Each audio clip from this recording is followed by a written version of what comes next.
So what was the development process like? You said you were working on it for 3 years. So we've been working on it 3 years. Some of the biggest hurdles is number one, we had to build in production. We had to figure out the twist rates and build this bullet at the same time. So we didn't build the gun and go, okay, now we got to figure out what kind of bullet we want to shoot out of it. Or we didn't build the bullet and go, oh man, well now we got to build a gun around it. We were doing it at the same time. So we were back and forth with different molecular structures of the internal makeup of this bullet. With 2,400 feet per second, we had to figure out how to build a bullet that would perform at 75 yards and 400.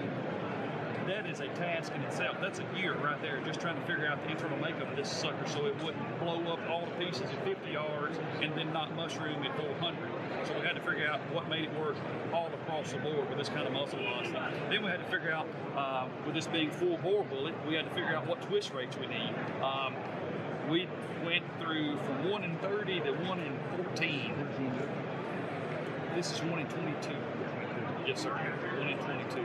And some of my background is working in the muzzleloading world, was developing another 45 caliber, so I kind of knew where I wanted to be, but we never had a bullet that was like this. No, not like this here at all.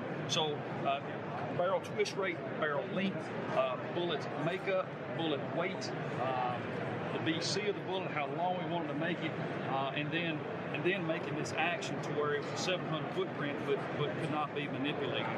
And then we went back and forth, because the thing at the end of the day, we wanted to make it easier for the end consumer to be able to purchase this thing and then have to go through a gun dealer, which obviously we love gun dealers, but FFL transfer complicates things, it slows things down a little bit.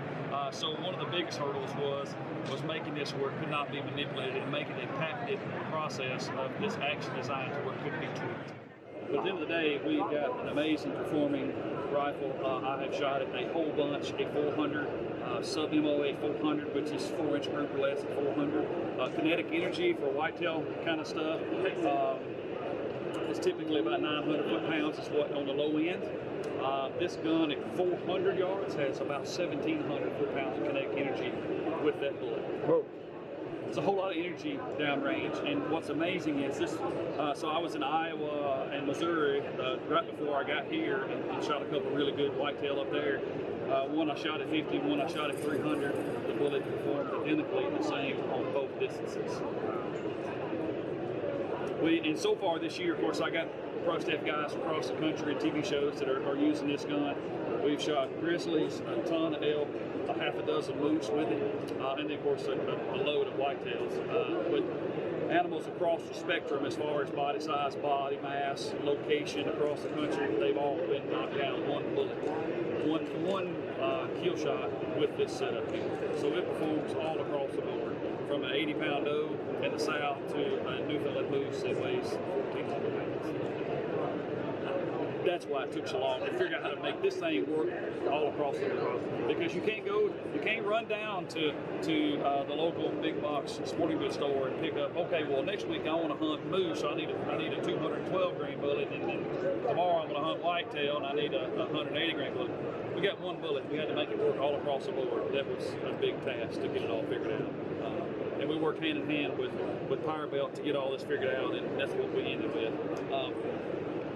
But one thing that you can't do with this gun, there's 2 states you can't hunt in. You can't hunt in Colorado and you can't hunt in Idaho because it is a open sight state only and a 50 caliber state for big game. Like elk and bear, you can't hunt with a 45 caliber in Colorado. So, to combat that problem, Paramount, Colorado, brand new for 2020, 50 caliber Paramount Pro. The Power Belt bullet is the exact same as that, but it's 325 grain, 50 caliber with open sights. This is the answer to the first ever long-range muzzle. And same performance coefficients on your foot-pounds of energy? Actually, a little more. A little more? Yeah, because we got 325 grain weight in this gun here for the 50 caliber. So we got more kinetic energy in this gun, and this Paramount Pro Colorado is the first ever long-range gun that Colorado will ever see.